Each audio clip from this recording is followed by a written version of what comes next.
Si Kuya Kim po ay meron na rin pahayag tungkol nga dito kay Pura Luca Vega. Nako, parami ng parami yung mga syudad na idinideklara siya na persona non grata. Mahirap yan bilang isang performer kasi alam natin na posibleng may racket kayo sa lugar na yan, sa isang syudad. Ay paano na? Paano na ang ekonomiya nyo? Kung ganyan, lumiliit ang mundo, ibig sabihin limitado rin po yung inyong uh, performances. Magiging limitado yung lugar kung saan kayo magpi-perform. Alright?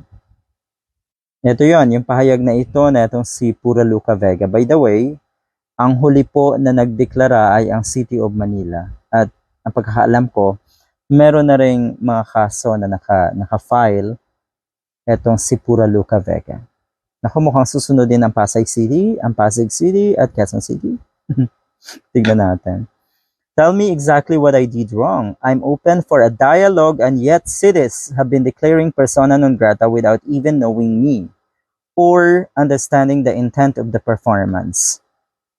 Drag is art, you judge me, yet you don't even know me.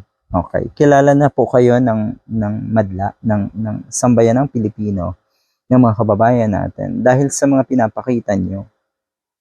Yun eh. Sa action nyo kasi nakikilala na agad kung sino ka talaga, yung mga ginagawa mo.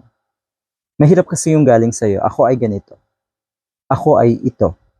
Ako ay isang ganito. Wala namang ganun. Hindi naman agad-agad maniniwala ang mga tao doon. Kung paano mo pinoproject yung sarili mo at kung ano yung ipinakikita mo sa ating mga kababayan, doon ka makikilala. Alangan namang galing lahat sa'yo. Napakadali namang magsinungaling. Napakadali namang pabanguhin kung sino ka, kung yun ay galing sa'yo. Kaya tayong mag-ingat-ingat sa mga ginagawa natin. Lalo na po yung mga taong gustong magkaroon ng platform at puwang sa social media. Diyan po kayo makikilala kung sino talaga kayo sa mga ipinapakita nyo. Sa vlogger halimbawa, ano bang content mo, doon ka makikilala. Hindi doon sa mga sinasabi mo. Hindi doon sa mga nanggagaling sa'yo na ako'y ganito. Ako'y galing dito. Ako'y isang ganito. Diba?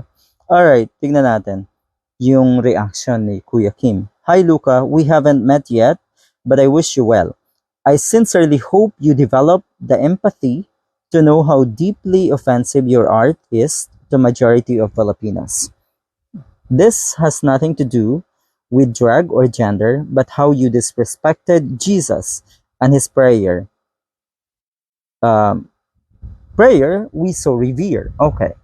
Katulad nung sinabi ko dati, eto'y makahulugan, etong sinabi ni Kuya Kim. Hindi talaga ito tungkol sa gender mo at lalong hindi tungkol sa ginagawa mo.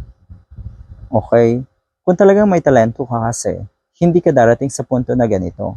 Dahil unang-una, nakita ng mga netizens, ng mga kababayan natin, yung intent mo na ang ginamit ay pambabastos. Yung intent nyo po ay sumikat, pag-usapan, dahil kuno kayo ay naiiba.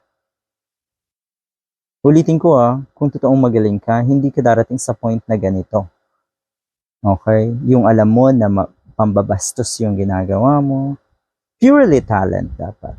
Performance na hahangaan ka dahil magaling ka.